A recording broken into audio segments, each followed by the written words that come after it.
वहां पर पहुंचे हैं, उनकी इनकम तो बढ़ी है, लेकिन जो गरीब किसान मजदूर है वो आज भी त्रस्त था, पहले भी त्रस्त था, आज बहुत ज्यादा त्रस्त है पिछले 12 वर्षों के अंदर। जी जी, पप्पू भाई नेता कांग्रेस पर गुजरात के हमारे साथ है फोन लाइन पर।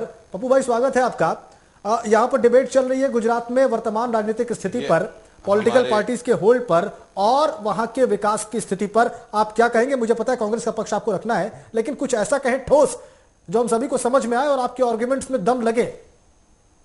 विकास की बात करते हो जी, वो जो गुजरात में विकास है वो विकास है ही नहीं। अगर आप गांव में आएंगे तो गांव के अंदर पानी की समस्या है, बिजली की समस्या है, रास्ते की समस्या है, और जहाँ पे है ज्यादातर अभी हमारी मैं वापिस से बोलता हूँ, यहाँ पे ज्यादातर पोल्यूशन की समस्या है, पीने का स्वच्छ पानी नहीं मिलता है। यहाँ पे गांव के अंदर जाएंगे तो बिजली नहीं मिलती है। कहाँ का विकास हो रहा है? आपको लगता ही नहीं कि गुजरात में कुछ विकास हुआ है? ये सब बेकार की बातें, खोखली बातें हैं। मोदी जी का विकास हुआ है। विकास की बात करते हो तो गुजरात में जो इंडस्ट्रियल एस्टेट है वो कांग्रेस लेके आई थी, जीआईडीसी पूरे गुजरात में, और उसके बाद कहीं भी नई जीआईडीसी नहीं बनी। विदेशी पत्रिकाएं पप्पू भाई, विदेशी पत्रिकाएं जो हैं, अमेरिकी पत्रिकाएं जो मोदी साहब को वीजा तो नहीं देती हैं, लेकिन मोदी साहब की तस्वीर मोटे मोटे उसमें आप देखिए फॉन्ट्स में छापते हैं फ्रंट पेज पर, और कहते हैं कि वो विकास पुरुष हैं। तो आपको लगता है कि एक तरफ मोदी वो साहब ने वीजा कभी नहीं वीजा देंगे? मांगा भी नहीं है शुक्ला जी। हेलो जी जी, आपको लगता है कि वो सब बेकार की बातें कर रही हैं विदेशी पत्रिकाएं? मोदी साहब ने कुछ भी नहीं किया वहां पे। अरे जो अगर आप गांव में आएंगे तो पता चलेगा क्या विकास है। हाईवे बने हैं तो कांग्रेस ने बनाए हैं सेंट्रल के गवर्नमेंट लोन से। बड़ी बड़ी जो अपने डैम बने हैं उसमें अंदर कांग्रेस की रेव है। यहाँ पे जो बड़े बड़े सिटियों में जो ओवर ब्रिज बने हैं या फ्लाईओवर बने हैं, तो इसमें जवाहरलाल नेहरू अर्बन योजना के तहत 80% कांग्रेस ने सेंट्रल से जो ग्रांट दिया है वो है।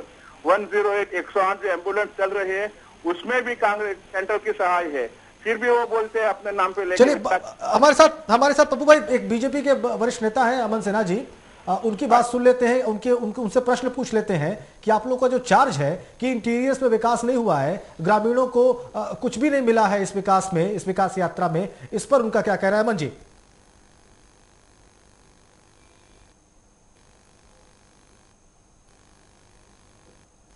पता नहीं, अभी तो हमारे जो कांग्रेस के मित्र जो गुजरात से बोल रहे थे उन्होंने 10 चीजें गिना दी विकास की भी, हालांकि उसका क्रेडिट खुद ले लिया।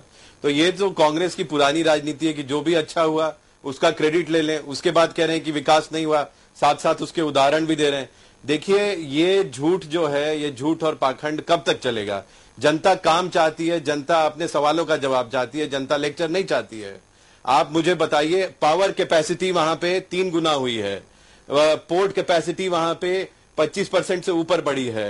हर जगह जो इंफ्रास्ट्रक्चर के एरियाज हैं, चाहे रोड्स देख लीजिए, चाहे आप हाउसिंग देख लीजिए, हर जगह जो है विजिबल प्रोग्रेस है। और जो खाली गुजरात सरकार नहीं कह रही है, दुनिया की हर एक एजेंसी और भारत सरकार की स्वयं की एजेंसीज कह रही हैं। अब आप कहना चाह रहे कि नहीं भाई गुजरात से जो है कोई, हमारे कांग्रेस के मित्र जो गुजरात के हैं, जो गुजरात को रिप्रेजेंट करते हैं, थोड़ा बहुत तो उनका चाहिए अपने प्रदेश पे। इस तरह की बात जो है कहना मेरे समझ में नहीं आता कि लोग कैसे किसी चीज को जो है साफ साफ झुटला देते हैं। जी हरीश जी, देखिए आदरणीय सिन्हा साहब बड़े अच्छे वक्ता हैं और मैं उनका बड़ा अदब से ये कहना चाहता हूं कि विकास की परिभाषा क्या है। जिस प्रकार से औद्योगिकरण या जो बड़े बड़े उद्योगपतियों का विकास मोदी ने कराया, क्या विकास वही है या विकास वो है जो आखिरी आदमी का विकास है? वहां जो आखिरी आदमी है, वहां जो गरीब है, वहां जो किसान है, वहां जो मजदूर है, वहां जो महिलाएं हैं, वहां जो बच्चों का कुपोषण है, इन आंकड़ों पर अगर आप अध्ययन करें तो कहीं ना कहीं पर पाएंगे कि गुजरात के अंदर बहुत ही घोर व्याप्त और किसी भी प्रकार से कोई विकास नहीं हुआ और कहीं ना कहीं गुजरात पिछड़ गया है। और मैं आप लोगों को ये, गुजरात की जनता को भी ये संदेश देना चाहता हूं कि आप लोगों को चुनना है कि आज ये गुजरात महात्मा गांधी या सरदार वल्लभ भाई पटेल का गुजरात रहेगा, जिन्होंने हमेशा अहिंसा की बात की, जिन्होंने हमेशा न्याय की बात की, या फिर उन लोगों का गुजरात रहेगा जिन्होंने 1000 से अधिक लोगों का कत्लेआम कराया। पप्पू भाई भी कुछ कहना चाहेंगे यहाँ पे? पप्पू भाई आपको मेरी आवाज आ रही है? हाँ यार जी, तो हमारे भाई हरीश जी की बात का जवाब देना चाहूंगा 1 मिनट। इन्होंने जी बोले मुझे मौका दीजिए जी। अभी ये महात्मा गांधी की बात कर रहे थे, पता नहीं महात्मा गांधी का स्वदेशी अभी कहां छोड़ा ये पार्लियामेंट में?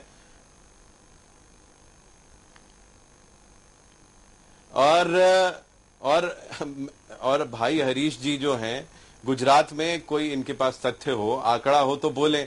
खाली बिना बेसिस के कोई बात बोलना जो है, उससे कोई चर्चा जो है वो कोई ये स्वास्थ्य मंत्रालय की रिपोर्ट आप पढ़ लीजिए। मैं आंकड़े के आधार पर बोल रहा हूं, कुपोषण वहां पर गुजरात में बढ़ा है।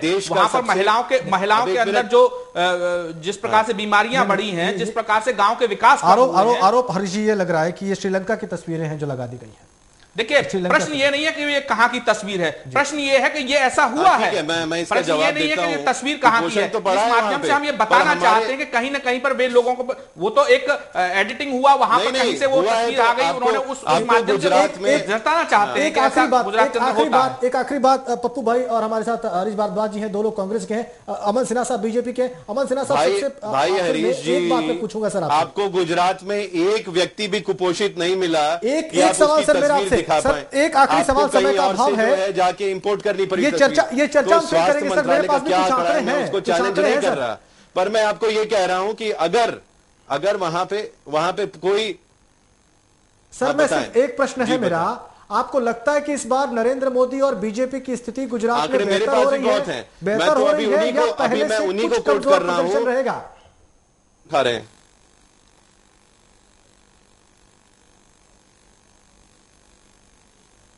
नहीं, मैं बहुत कॉन्फिडेंट हूं। मैं गुजरात गया भी था, मैं बहुत कॉन्फिडेंट हूं कि वहां पे जो पहले स्थिति थी भाजपा की और नरेंद्र मोदी जी की, उससे ज्यादा मजबूत होगी, उससे ज्यादा मजबूत होगी। हरीश जी, कितनी सीटें आपकी आ रही हैं? ईमानदारी से एनालिसिस करिए, पॉलिटिकल स्टेटमेंट्स मत दीजिए, एकदम ईमानदार एनालिसिस करिए। आपको लगता है कि कांग्रेस की स्थिति बेहतर होगी इस बार? बिल्कुल, वहां की जनता बदलाव चाहती है, वहां का गरीब बदलाव चाहता है, वहां के गांव के लोग बदलाव चाहते हैं। और अब इस बार हम पूरी तरह से निश्चित रूप से हम आश्वस्त हैं कि इस बार गुजरात की जनता बदलाव देगी और हमें पूर्ण रूप से बहुमत से हम आपके स्टूडियो में बैठ करके जश्न मनाएंगे और कहीं ना कहीं पर हम गुजरात में पुनः सत्ता में आएंगे और इस गुजरात को एक उत्तम प्रदेश और अच्छा प्रदेश बनाने की ओर। पप्पू भाई कितनी सीटें मिल रही हैं आपको गुजरात में? एक आखिरी प्रश्न। देखिए, स्पष्ट बहुमत ले रहेगी गुजरात में और इस साल कांग्रेस की सरकार गुजरात में बन रही है। जी बहुत धन्यवाद आपका पप्पू भाई हमसे जुड़ने के लिए। अमन सिन्हा साहब हमसे जुड़ने के लिए बहुत धन्यवाद आपका। अगली डिबेट जो होगी हमारी, उसमें निश्चित रूप से हम आंकड़ों के साथ बात करेंगे सिन्हा साहब, एकदम तथ्यात्मक चीजों के साथ और फैक्चुअल एनालिसिस करेंगे। इसका वादा करते हैं अपने दर्शकों से भी, आपसे भी, और आप सभी को आमंत्रित किया जाएगा उन रेफर्ड विषयों पर, उन प्रासंगिक विषयों पर, और हमें समझने की कोशिश करेंगे कि गुजरात में क्या वाकई विकास हुआ है, क्या वहां पर चीजें सच में बेहतरी की ओर बढ़ी हैं या सिर्फ बातें हो रही हैं। बहुत धन्यवाद आपका हरीश जी, बहुत धन्यवाद आपका अमन सिन्हा साहब इस चर्चा में हिस्सा लेने के लिए। और आज की प्राइम टाइम डिबेट में फिलहाल इतना ही। नमस्कार।